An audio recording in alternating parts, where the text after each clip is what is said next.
Organiser. मैं जब नया नया पत्रकार हुआ तो रैना न्यूज एजेंसी के पास ये मैगजीन आती थी ऑर्गेनाइजर, और मैं जब ये मैगजीन लेता था तो मेरे दिमाग में ये रहता था कि ये मैगजीन राष्ट्र स्वयंसेवक संघ की मैगजीन है, और इससे ये समझा जा सकता है और जाना जा सकता है कि संघ आखिरकार सोचता क्या है और अलग अलग विषयों को लेकर संघ की सोच क्या है। बहुत हद तक बहुत सारी चीजें इस ऑर्गेनाइजर में मुझे मिलती थी। मेरे साथ इस वक्त ऑर्गेनाइजर के संपादक हैं, एडिटर इन चीफ हैं प्रफुल्ल केतकर। जब मैं इनसे बात कर रहा था तो मुझे हैरानगी हुई जब मैंने इनसे ये कहा कि क्या ये संघ की मैगजीन है। तो आइए इनसे बात करते हैं, और जो मेरी क्यूरियोसिटी है, मेरी जिज्ञासा है, आपकी भी होगी, आइए इन्हीं से समझते हैं। प्रफुल्ल जी, सबसे पहले मुझे ये बताइए, मैं 2006 से लगातार ऑर्गेनाइजर पढ़ रहा हूँ, तो मैं अपने मन मस्तिष्क में ये रख के पढ़ता था कि ये तो राष्ट्र स्वयंसेवक संघ की मैगजीन है, और यहीं से हमको पता चलेगा कि संघ चलता कैसे है, करता क्या है, अलग अलग विषयों को लेकर संघ का विचार क्या है, प्रचार क्या है। और उस समय वेबसाइट भी थी, लेकिन एक hinduunity.org वेबसाइट हुआ करती थी, या विश्व हिंदू परिषद का कुछ मटेरियल वहां पर मिलता था, लेकिन संघ को लेकर किसी वेबसाइट के ऊपर जाकर आपको प्रखर रूप से कुछ मिले वैसा दिखता नहीं था। तो पहले तो मुझे ये बताइए, आप संपादक हैं, तो क्या ये राष्ट्र स्वयंसेवक संघ का माउथपीस माना जाए? Jinesh ji, first of all, thank you for having me here on Straight Line. आप लोग यहाँ पे जम्मू कश्मीर में एक राष्ट्रीय विचारों के साथ पत्रकारिता कर रहे हो, and you are giving voice to all the alternate voices of Jammu and Kashmir, तो इसलिए आपको बहुत बहुत धन्यवाद। देखिए, ऐसा है कि आज भी आपको आरएसएस के बारे में, राष्ट्रीय स्वयंसेवक संघ के बारे में ऑफिशियल वर्जन जो मिलेगा वो rss.org जो संघ की वेबसाइट है वहीं से मिलेगा। उसका कारण यह है कि संघ के जो ऑफिस बियरर्स है, टॉप ऑफिस बियरर्स, चाहे सरसंघ चालक हो, सरकार्यवाह हो या प्रचार प्रमुख हो, उनके वाला जो दिया गया स्टेटमेंट है वही संघ का ऑफिशियल वर्जन है। संघ ने अभी किसी को माउथपीस नहीं कहा, ना हमने कभी भी संघ को अपने आप को संघ का माउथपीस माना। वो तो दूसरे लोग हमको कहने लगे, क्योंकि संघ के विचारों को जब कोई नहीं छापता था तो ऑर्गेनाइजर और पांचजन्य या 2 ही पत्रिका थी हिंदी और इंग्लिश में जो संघ के वर्जन को छापती थी, तो बाकी मीडिया ने हमको ब्रांड किया। हम तो बेसिकली 1946 में एक लिमिटेड कंपनी के रूप में स्थापन हुए। We have more than 15,000 shareholders. 15,000 shareholders हैं ऑर्गेनाइजर के। एक डायरेक्टर बोर्ड है, और उसमें मेरी टीम में भी कोई संघ का क्वालिफिकेशन नहीं है कि वो संघ का कोई शिक्षित स्वयंसेवक हो या ऑफिस बियरर हो।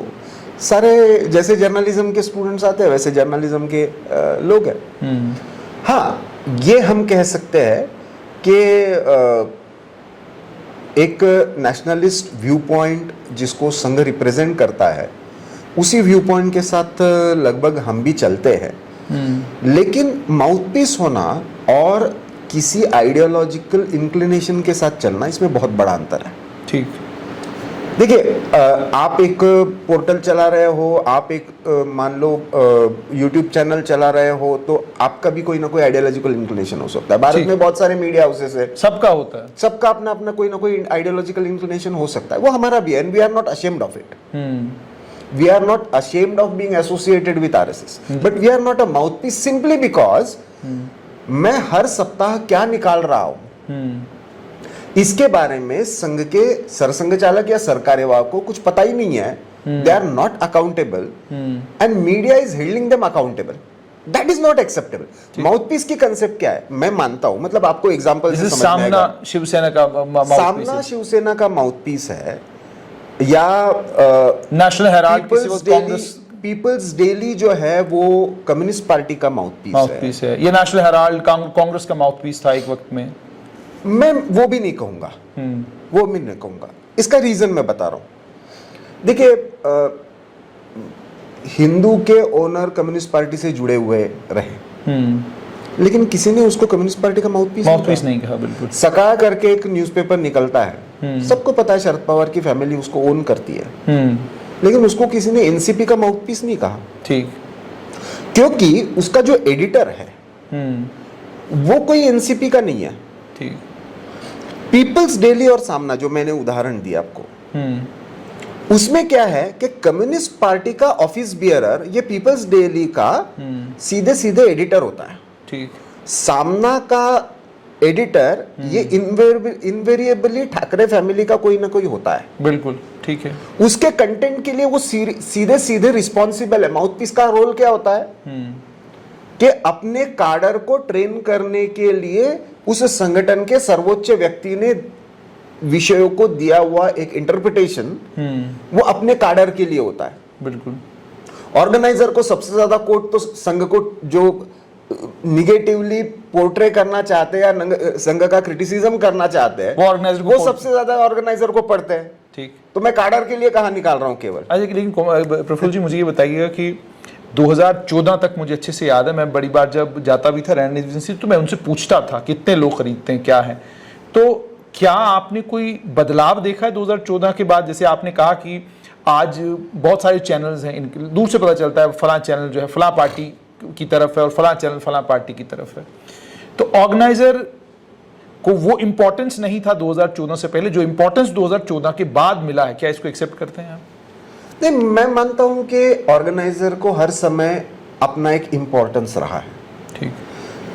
देखिए उसका कारण यह है कि ऑर्गेनाइजर ने हमेशा वो विषय उठाए जो बाकी कोई मीडिया नहीं उठाता था। ठीक। 1950 के दशक में जब प्रजा परिषद का आंदोलन चला जम्मू कश्मीर में, ठीक, और दिल्ली का मीडिया उसको उठाता नहीं था, कवर नहीं करता था, कवर ही नहीं करता था, तब ऑर्गेनाइजर ने उस पर लगातार सीरीज चलाई। ठीक। श्यामा प्रसाद मुखर्जी का संदेहास्पद स्थिति में उनका देहांत हुआ, उस पर इन्वेस्टिगेटिव रिपोर्ट्स उनके देहांत के बाद भी लगातार आगे 6 महीने तक ऑर्गेनाइजर चलाता रहा और विषय को जिंदा रखा। उस समय हम तो उस समय वीकली फॉर्म में थे, कोई ऑडियो विजुअल मीडिया नहीं था, लेकिन दिल्ली में स्पेस नहीं थी कहीं पर भी, राइट विंग के लिए कोई स्पेस दे नहीं रहा था, या लोगों को लग रहा था कि इंपॉर्टेंट नहीं है, इनको स्पेस देना जरूरी नहीं है। ऐसा है ना कि कुछ मीडिया हाउसेस में कुछ लोग ऐसे थे, कुछ संपादक ऐसे थे जो अपनी स्पेस ढूंढते थे और वो उस विषय को आगे बढ़ाते थे, लेकिन एज अ मीडिया हाउस उस विषय को आगे बढ़ाना चाहिए। लेकिन कांग्रेस तो क्लेम करती है कि सोच की आजादी थी, विचार की आजादी थी, ये सारी आजादियां 2014 के बाद खत्म हो गई। अगर सोच और विचार की आजादी थी तो मुझे बताइए कि मेन स्ट्रीम क्यों नहीं हो पाया आरएसएस की सोच और आरएसएस का विचार? मतलब आम जनमानस को पता होना चाहिए था कि आज जिस वक्त आप संवाद करना चाहते हैं मुस्लिम समुदाय के साथ, किसी और समुदाय के साथ, तो समुदाय आपसे दूर रहते हैं, नहीं इनके आसपास तो नहीं जाना, ये लोग ठीक नहीं है। तो क्या आपको नहीं लगता कि ये संवाद जो होने नहीं दिया गया, और आपसे ये भी जानना चाहूँ क्यों नहीं होने दिया गया? ऐसा है कि जहां तक ये संवाद की और इसकी बात है, मैं तो कोई ऑफिशियल स्पोक्सपर्सन ऑर्गेनाइजर के, मैं इसी की तरह ऑर्गेनाइजर के एडिटर के नाते एक बात जरूर कहूंगा कि देखिए राजनीतिक दुकानदारी चलाने के लिए इससे बढ़िया कोई रास्ता नहीं हो सकता था। सेक्युलरिज्म की जो दुकानदारी चली, आपने फ्री स्पीच की बात कही, 1949 में भारत का संविधान जब पूरी तरह से लागू भी नहीं हुआ था तो ऑर्गेनाइजर पर सेंसरशिप लगाने वाले नेहरू ही थे। जब वो सक्सेसफुल नहीं हुआ और कोर्ट ने उनकी सेंसरशिप को खारिज कर दिया, क्या गुनाह था ऑर्गेनाइजर का? पाकिस्तान में, ईस्ट और वेस्ट पाकिस्तान में जो हिंदू और सिखों पर अत्याचार हो रहे थे, उनको भगाया जा रहा था, उसके बारे में रिपोर्टिंग कर रहा था। ठीक। बाद में जब नेहरू और लियाकत पैक्ट हुआ तो वो भी कैसे गलत है इसके बारे में लिख रहे थे। ठीक। अब वो ना छपे इसलिए सेंसरशिप लगाई गई। ठीक। ये कौन सा लिबरल होना है? फिर वो नहीं हुआ तो फर्स्ट अमेंडमेंट इंट्रोड्यूस की गई जिसमें फ्री स्पीच पर रिस्ट्रिक्शन लगाए गए, कॉन्स्टिट्यूशन रीजनेबल रिस्ट्रिक्शन। अब उसका आप ठिकरा किसी के भी माथे फोड़ो, सच्चाई यही है इतिहास की कि जब जब कांग्रेस के सर्वोच्च और खास करके गांधी नेहरू परिवार के किसी व्यक्ति पर प्रश्न चिन्ह किसी ने भी खड़े किए तो उस पर हर तरीके से, इमरजेंसी का तो सबको उदाहरण पता ही है। ठीक। फिर पोस्टल एक्ट किसने लाया था, जो सौभाग्य से लागू नहीं हुआ, लेकिन पोस्टल जो एक्ट लाया, सीक्रेसी के नाम पर हर एक के खत खोलने का अधिकार एक तरह से सरकार को मिल जाता, वो राजीव गांधी ने लाया था। ठीक। तो मुझे लगता है कि यह आरोप लगाने से पहले, जहां तक मुझे लगता है हिंदू मुस्लिम संवाद की बात है, तो उसमें भारत में स्वतंत्रता के पूर्व के कालखंड से ही एक सिस्टमैटिक प्लान के तहत यह कैंपेन चला कि हमको हमारी पहचान की, हमारी मूल जड़ों से काट कर हमारी उपासना पद्धति के आधार पर हमको अलग अलग किया जाए। ठीक। संघ जब ये कहता है, मैंने जितना समझा है कि भाई भारत में रहने वाला हर कोई हिंदू है, ठीक, तब संघ का कभी भी ये कहना नहीं होता है कि सबने हिंदू देवी देवताओं को मानना है। ठीक। संघ का ये कहना होता है कि जहां तक हमारा वर्ल्ड व्यू है, हमारी कल्चरल आइडेंटिटी है, हमारा नेशनहुड है, हमारे मदरलैंड है, ये हमारी सबकी कॉमन है। ठीक। बाहर का व्यक्ति, चाहे मुस्लिम हो, चाहे क्रिश्चियन हो, चाहे जू हो, कोई भी हो, बाहर का रहने वाला भारत के किसी भी व्यक्ति को क्या कहता है? हिंदुस्तानी कहता है। हिंदुस्तानी कहता है। क्यों कहता है? हिंदू मतलब हिंदुस्तान में रहने वाला। वो इंडस या सिंध, और इंडस या सिंध से इंडिया या सिंध से हिंदू आया। बिल्कुल। क्योंकि इस लैंड की अपनी एक आइडेंटिटी बनी, एक वर्ल्ड व्यू बना, ठीक। उसको दुनिया की तरफ देखने का नजरिया बना, दुनिया का उसकी तरफ देखने का नजरिया बना। बिल्कुल। और इसलिए आज भारत का मुस्लिम भी हज करने भी जाता है तो उसको हिंदुस्तानी मुस्लिम लिखा जाता है। बिल्कुल, हिंदुस्तानी मुस्लिम लिखा जाता है। वहां पे रजिस्टर जब होता है तो हिंदुस्तानी मुस्लिम लिखते हैं। क्यों लिखते हैं? वही बात जब बोल्डली कहने की बात है, लेकिन जब आपको इसको सारा राजनीति से ही जोड़ना है, आपकी वोट बैंक से ही जोड़ना है, तो समस्या आ जाती है। मुझे प्रफुल्ल जी ये बताइएगा कि बड़ा बदलाव पत्रकारिता जगत में आप 2014 के बाद क्या देखते हैं?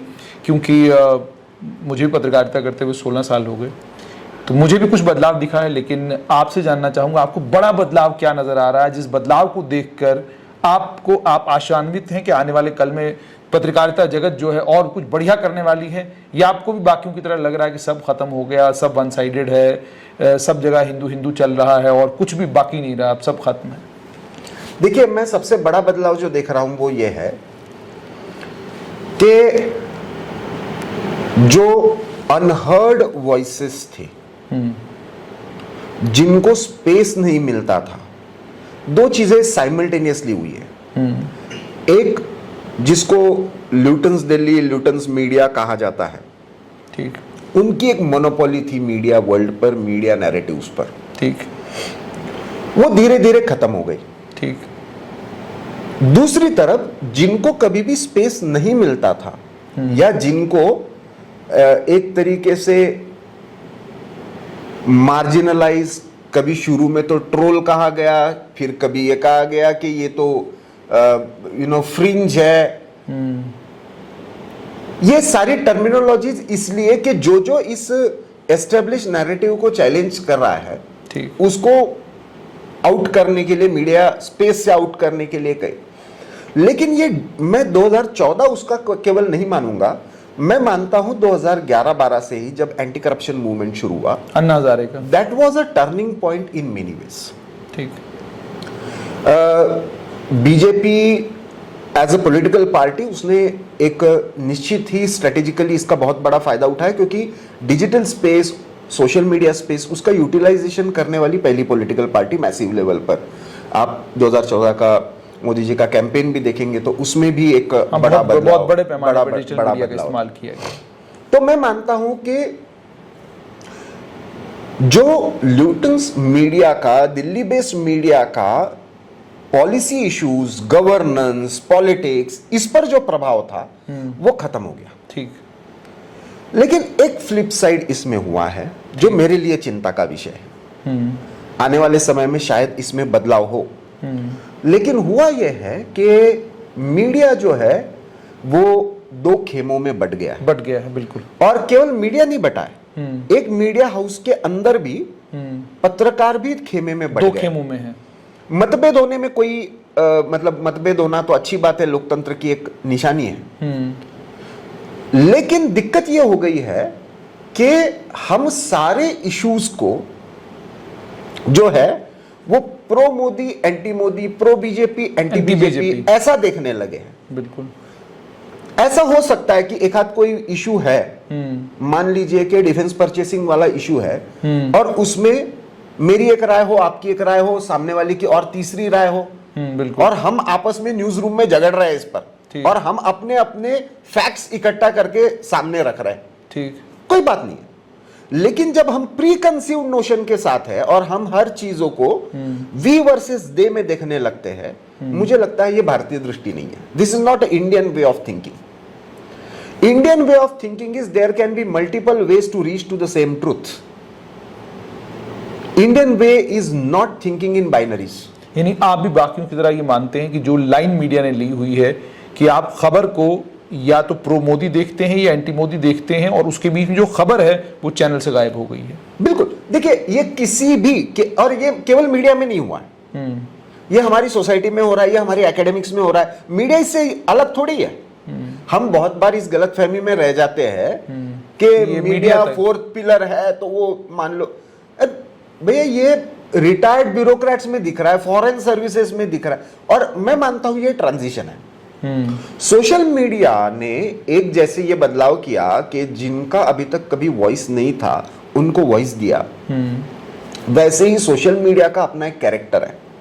देखिए प्रिंट में, क्योंकि मैं बेसिकली प्रिंट में ज्यादा समय रहा हूं और प्रिंट का आदमी हूं, आज भी एडिटोरियल लिखता हूं तो मैं खुद कम से कम 3 बार पढ़ता हूं, बिल्कुल, रीराइट करता हूं, कोई लफ्ज ऊपर नीचे ना हो गया हो, लैंग्वेज को रिफाइन करता हूं, फैक्ट्स को क्रॉस चेक करता हूं। इलेक्ट्रॉनिक आते आते वो कैरेक्टर बदल जाता है, इलेक्ट्रॉनिक ब्रेकिंग न्यूज पर चलता है, और कई बार आप गलत खबर चला देते हैं, फिर उसको विड्रॉ भी कर लेते हैं, और कभी कभी विड्रॉ भी नहीं करते, उसके ऊपर दूसरी और एक ब्रेकिंग न्यूज चला देते हैं जो पहले की बिल्कुल उलट होती है।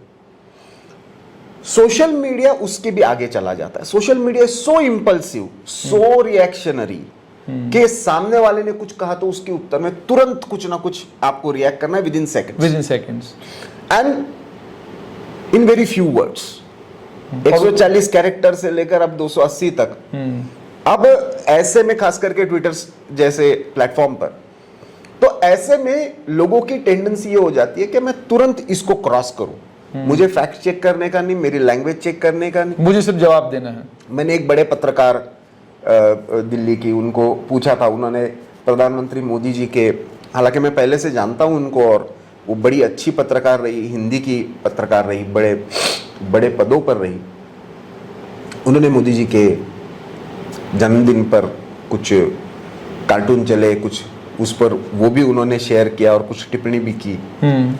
तो मैंने पूछा कि दूसरे दिन, कुछ दिनों के बाद वो मिली थी, तो कि आपकी संपादकीय में या आपकी पत्रकारिता में, जीवन में कभी प्रिंट में आपने ऐसी भाषा और ऐसी तरह के इसका उपयोग किया? तो उन्होंने कहा नहीं, ये तो सोशल मीडिया का कैरेक्टर है, वो इम्पल्सिव और आ नहीं जाता, बिल्कुल उसी समय तुरंत उसको पोस्ट करना है या रिएक्ट करना है। मुझे लगता है पूरा का पूरा समाज जो है ना, वो आज आप पत्रकारिता कर रहे हो, मैं पत्रकारिता कर रहा हूँ, मीडिया जगत में कम से कम 20 साल हो गए मेरा किसी ना किसी रूप में मेरा संपर्क रहा या मैं काम करता रहा। लेकिन जो पिछले 8-10 साल में हम देख रहे हैं कि मीडिया जगत का डिस्कोर्स, ये एक तरफ मैंने पॉलिटिकली जैसे कहा कि pro Modi, anti Modi, national, anti national, ये बाइनरीज में डिवाइड होना, लेकिन दूसरा इसका ये जो कैरेक्टर हो गया है कि इम्पल्सिव वे में बिना पूरी जानकारी लिए इमीडिएटली रिएक्ट करना, ये भी नुकसान, ये पूरे समाज के लिए, मैं केवल मीडिया के लिए नहीं कह रहा हूं, क्योंकि आज मैं और आप केवल पत्रकार नहीं रहे, हर एक पत्रकार आज जो भी सुबह उठकर आया हुआ व्हाट्सएप पोस्ट आगे 5 लोगों को फॉरवर्ड कर रहा है, वो हर कोई इंफॉर्मेशन डिसेमिनेट कर रहा है। सही गलत मैं उस पर नहीं जा रहा हूं, लेकिन वो कर रहा है। हमने समाज में इस टेक्नोलॉजी का इंफॉर्मेशन डिसेमिनेशन की स्ट्रेटेजी पर क्या इंपैक्ट होगा, किस तरीके से होगा, हम जिम्मेदारी से इंफॉर्मेशन जाए, इसके लिए समाज में क्या कर सकते हैं, इसके बारे में हमको सोचने का मौका नहीं मिला, क्योंकि ये रिवॉल्यूशन आया ही इस तरीके से। और कोविड के समय आप देखेंगे तो तो कंजम्पशन पैटर्न ही लोगों का बदल गया। बदल गया। अब अखबार आप पढ़ना नहीं चाहते, अब आप डिजिटल पे देखना चाहते हैं। आप सुनना चाहते हो, सुनना चाहते आप देखना चाहते हो, आप पॉडकास्ट पर या एवी फॉर्मेट में यूट्यूब पर, जो डेटा सस्ता हो गया और लोगों का कंजम्पशन का पैटर्न ही बदल गया। बिल्कुल। ऐसे में मुझे लगता है कि ये, लेकिन जैसे मैंने कहा कि ये मैं मानता हूं कि ये केवल पॉलिटिकल फेज नहीं है, ये हमारे सोसाइटी का ट्रांजिशन फेज है। जैसे आपने कहा ये ट्रांजिशन फेज है सोसाइटी का। प्रफुल्ल जी, पिछले दिनों एक टीवी डिबेट के दौरान भारतीय जनता पार्टी की प्रवक्ता ने कुछ कहा, दूसरी तरफ एक और पैनलिस्ट थे, उन्होंने भी कुछ कहा, और ये कहा सुनी लगभग हर चैनल के ऊपर आपको देखने को मिलती है कई बार। और मेजॉरिटी ऑफ द टाइम्स आप ये देखते हैं कि प्रवक्ता जो नहीं भी बोलना चाहता है वो भी उससे बुलवा लिया जाता है एंकर के द्वारा। आप इस प्रवृत्ति को कैसे देखते हैं, और आपको क्या लगता है कि क्या समय आ गया है कि लगाम खींची जाए, कि कोई कंट्रोल्स हो कि भाई आपके जो दायरे हैं यहाँ तक है, इससे बाहर आप नहीं जाएंगे? कि हम देखते हैं ज्ञानव्यापी के ऊपर जब डिबेट होना शुरू हो गया तो ये जानते हुए कि हिंदू आस्था के साथ जुड़ा हुआ है, ये डेलिबरेटली फुवारा बार बार कहना ठीक है, उसी तरीके से उसी डिबेट में कोई और लफ्ज़ कहीं चला गया तो प्रॉफिट को लेकर कोई एक टिप्पणी आ गई। तो आपसे जानना चाहता हूं कि क्या समय आ गया है कि लगाम खींची जाए और चैनलों को भी ये कहा जाए कि जो मापदंड हैं उन्हीं मापदंडों के अनुसार आप काम करिए? क्या आप ये भी मानेंगे कि प्रवक्ता हों, पार्टियों के नेता हों, वो ड्रैग होते हैं इन डिबेटों में और उसके बाद अपने ऊपर संयम नहीं रख पाते? देखिए, आज बहुत बार मुझे भी इन चैनलों पर जाना पड़ता है, डिस्कशन में जाना पड़ता है। माइंडसेट क्या हो गया देखिए, इन सारी डिबेट्स में कोई भी डिस्कशन नहीं चाहता। जब सारा खेल टीआरपी का हो जाता है तो एंकर या चैनल ने क्या किया है, पहले ही लाइन ड्रॉ कर दी है। देखिए, डिस्कशन ही बाइनरी में है, मैं या आप। हाँ, ये इस साइड है, ये इस साइड है, मतलब आप हो या नहीं हो, उन्होंने तय कर दिया आप उस साइड हो और आपको उसी साइड पर बोलना है। आपने बीच की लाइन तय कर दी, फिर भी वो आपको खींच के उधर ले जाएगा, नहीं भाई आप तो वहां के हो। ठीक। तो बेसिकली मुझे लगता है लाइन ड्रॉ करने की जो जरूरत है, हमको थिंकिंग बियॉन्ड बाइनरीज। ठीक। इस पर मैंने जैसे कहा ना कि thinking in binaries is not a Indian way of thinking. ठीक।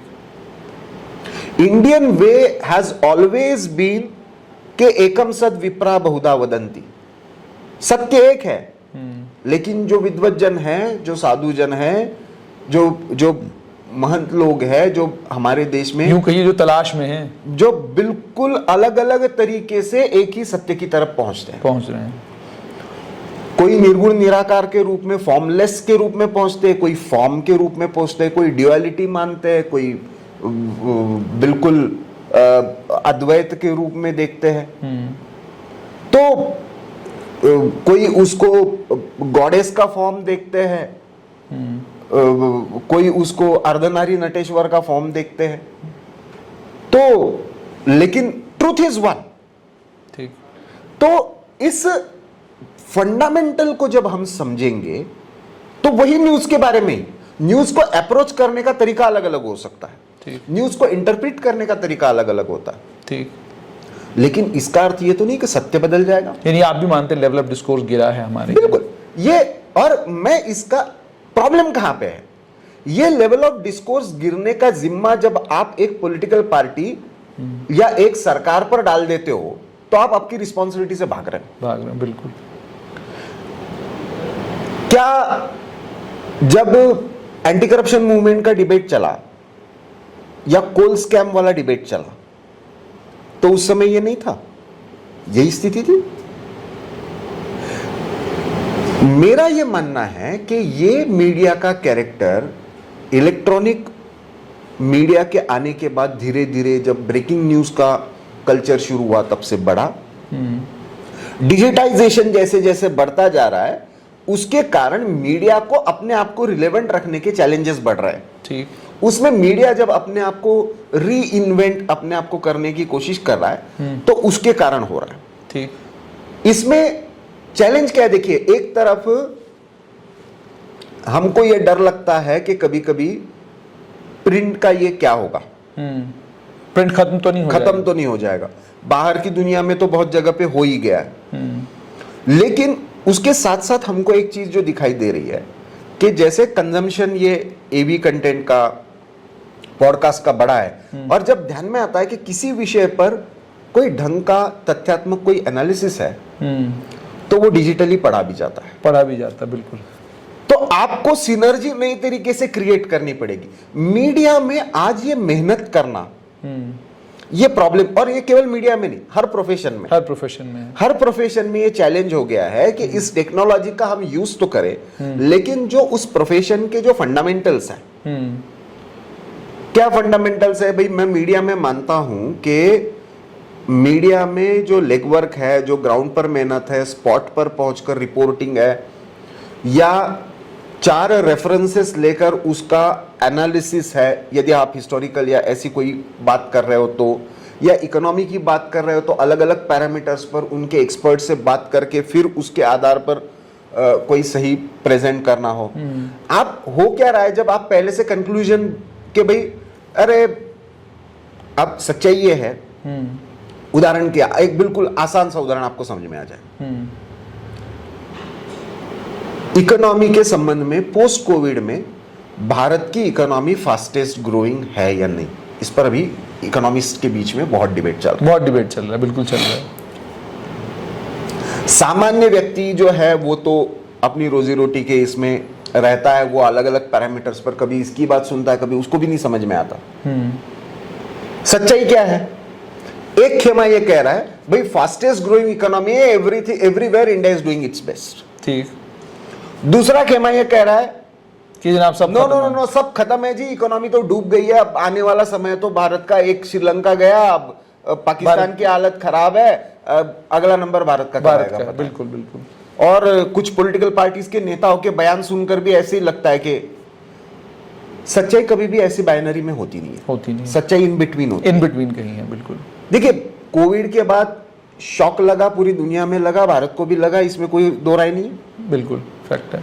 लेकिन और दुनिया के मुकाबले भारत में जिस तरीके से, चाहे रूरल इकोनॉमी में हो, चाहे एग्रीकल्चर में हो, चाहे इवन इनोवेशन के द्वारा हो, जो रिकवरी जिस तरीके से भारत ने की है वैसी और कोई नहीं कर पाया, ये भी बात सही है। ये भी स्टोरी है। ये भी स्टोरी है। तो जब हम कह रहे हैं तो ऑल ओवर भारत के कॉमन मैन को रिलीफ देने के मामले में हम 7, 7.2, 7.4 भी कहते हैं, तो बहुत अच्छा ग्रोथ रेट है, ऐसा जरूरी नहीं है। लेकिन जब हम इंटरनेशनल आज की इकोनॉमिक सिनारियो की बात करते हैं, यूक्रेन वॉर की बात कहते हैं, न्यूयॉर्क टाइम्स या वॉशिंगटन पोस्ट के फ्रंट पेज पढ़े तो वो तो इन्फ्लेशन के ऊपर ही बात कर रहे हैं। बिल्कुल, क्योंकि वो वहां की स्थिति इससे कई गुना ज्यादा खराब है। मतलब लास्ट 40 इयर्स का सबसे ज्यादा इन्फ्लेशन वहां पे है। लेकिन डेवलप्ड इकोनॉमी होने के कारण नजर नहीं आ रहा है इतना। नहीं, वहां का डिबेट जो है वो भी यही कह रहा है कि वो इसके परिणाम वहां के कॉमन मैन पर, क्योंकि उनकी लाइफस्टाइल भी उसी तरह से बदलती है। बिल्कुल। तो हम जब कंपैरेटिव पैरामीटर्स पर हम देखते हैं तो हमको ये समझ में आता है कि डिस्पाइट ऑल ऑड्स, मतलब पोस्ट कोविड और ये जो यूक्रेन वॉर का क्राइसिस, इन दोनों के बाद, उसके कारण ऑयल पर आया हुआ प्रेशर, उसके बाद भी भारत ने अपना एक सस्टेन डेवलपमेंट का जो ये रखा है, दैट इज रियली क्रेडिटेबल। इसमें और क्या अच्छा हो सकता है, इसके बारे में लोगों की राय जरूर आनी चाहिए। ठीक। सजेस्टिव कंस्ट्रक्टिव क्रिटिसिज्म भी होना चाहिए। ठीक। लेकिन जब आप पोजीशंस लेकर चले हो कि यार सब डूबने वाला है या सब बिल्कुल बढ़िया है, सोने की दुनिया में ही हम जा रहे हैं, इस दोनों में ये दोनों मतलब गलतफहमी की दुनिया है। बिल्कुल। अच्छा, मैं चूंकि मेरे पास समय बहुत थोड़ा सा, प्रफुल्ल जी आपसे अब ये जानना चाहूंगा कि बहुत इंपॉर्टेंट एक किताब मेरे हाथ में है आपकी, व्हाट इज बीइंग हिंदू। ये किताब पे एक तो सबसे इंपॉर्टेंट है कि ये डिबेट 2014 के बाद शुरू हुआ है और इस डिबेट को मुझे लगता है बहुत पहले शुरू हो जाना चाहिए था। What is being Hindu. अब इस किताब के बारे में आपसे ये जानना चाहूंगा कि क्या खास है इस किताब में और किस तरीके से आपने ये समझाने की कोशिश की है कि हिंदू आखिरकार क्या है, हिंदू होना आखिरकार क्या है। देखिए, मैं मानता हूं कि ये डिबेट वैसे नया है नहीं। ये डिबेट भारत में पिछले 100 साल से या उससे भी ज्यादा समय से है। ठीक। 3 बेसिकली ब्रॉड कंस्ट्रक्ट्स भारत के बारे में भारत की राष्ट्रीयता के बारे में, नेशनहुड के संबंध में स्वतंत्रता के पहले से चल रहा है। ठीक। एक चला जो अंग्रेजों ने प्रस्तापित किया, दुर्भाग्य से नेहरू ने, खास करके नेहरूवियन कांग्रेस में कहूंगा, उड़ल के कोस्ट पर आज का केरल या कालीकत उस समय का राज था। बिल्कुल। तो ब्रिटिश कालीकत कंपनी भी कह सकते थे। तो उनको तो पता था कि इंडिया नाम की कोई एंटिटी है। राज्य अलग अलग होंगे, रजवाड़े अलग अलग व्यवस्थाएं होंगी, उनका गवर्नेंस का मॉडल अलग अलग होगा, लेकिन एज अ नेशन एक कॉमन आइडेंटिटी का कुछ ना कुछ यहाँ पे है। ठीक। ये उनको भी पता था, हमको भी पता था। ठीक। लेकिन क्योंकि ब्रिटिशों को यहाँ पे राज करना था, तो उन्होंने एक लाइन चलाई, India is a nation in the making, और उसी को नेहरू ने आगे बढ़ा। एक कम्युनिस्टों के विचार चला 1920 से चला कि India was never a nation, India can never be a nation, it is a conglomeration of many nationalities. तो कश्मीरी एक आइडेंटिटी है, वैसे नॉर्थ ईस्ट की जो अलग अलग ट्राइब्स है वो आइडेंटिटी है, असमी एक आइडेंटिटी है, गुजराती एक आइडेंटिटी है, तमिल एक आइडेंटिटी, बहुत सारी आइडेंटिटीज हैं। तो भाषा है तो आइडेंटिटी है। ठीक। क्योंकि यूरोप में ऐसे हुआ था, यूरोप में भाषा और धर्म के आधार पर ये आइडेंटिटीज बनी और देश बने। ठीक। भारत में ये सब अलग अलग होकर भी इकट्ठे रह सकते हैं, ये भारत ने हजारों साल से देखा था। ठीक।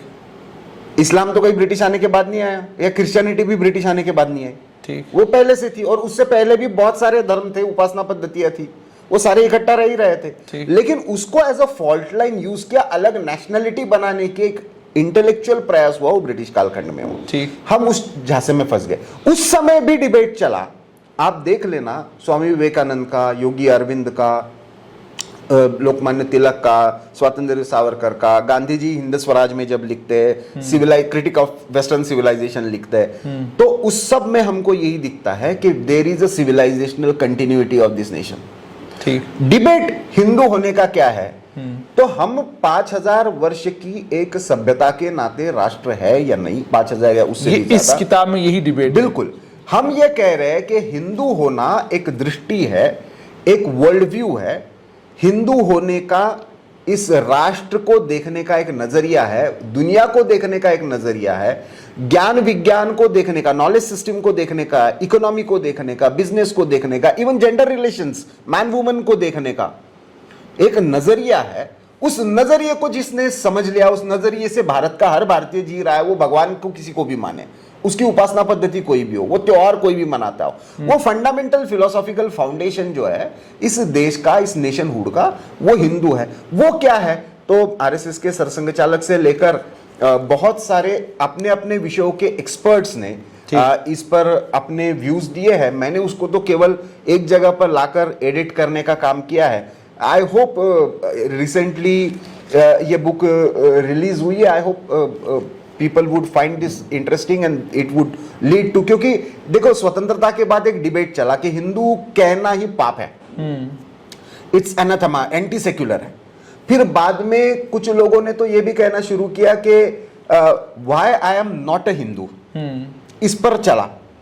फिर 2010 के बाद इस लाइन पर आ गए कि why I am a Hindu. लेकिन ये सारा डिबेट चलने वाले किसी ने भी ये कहा नहीं कि what is being Hindu, what is being Hindu. तो मैंने कहा कि एक बार इस पर ही चर्चा में आ जाओ कि व्हाट इज बीइंग हिंदू। तो आप जिस हिंदुइज्म और हिंदुत्व अलग है, फिर ये सारे डिबेट कह रहे हो, हिंदुइज्म नाम की तो कभी चीज थी नहीं ब्रिटिश आने से पहले। ठीक। हिंदुवाद कहां पे है, हिंदुइज्म का तो लिटरल ट्रांसलेशन हिंदुवाद है ही नहीं गई। हिंदुत्व है तो वो हिंदूनेस है। ठीक। हमारा कॉमन कैरेक्टर हिंदूनेस है कि हम एक साथ मूर्ति की भी पूजा करते हैं और निर्गुण निराकार को भी मानते हैं, और हम एक तरफ मान लो हम अल्लाह को भी मानते हैं, और हम किसी सूफी मजार पर हम कव्वाली भी गाते हैं। तो ये हमारा कॉमन हिंदूनेस है, ये हमारा कॉमन हिंदूनेस है। बहुत बहुत शुक्रिया। तो ये थे प्रफुल्ल केतकर।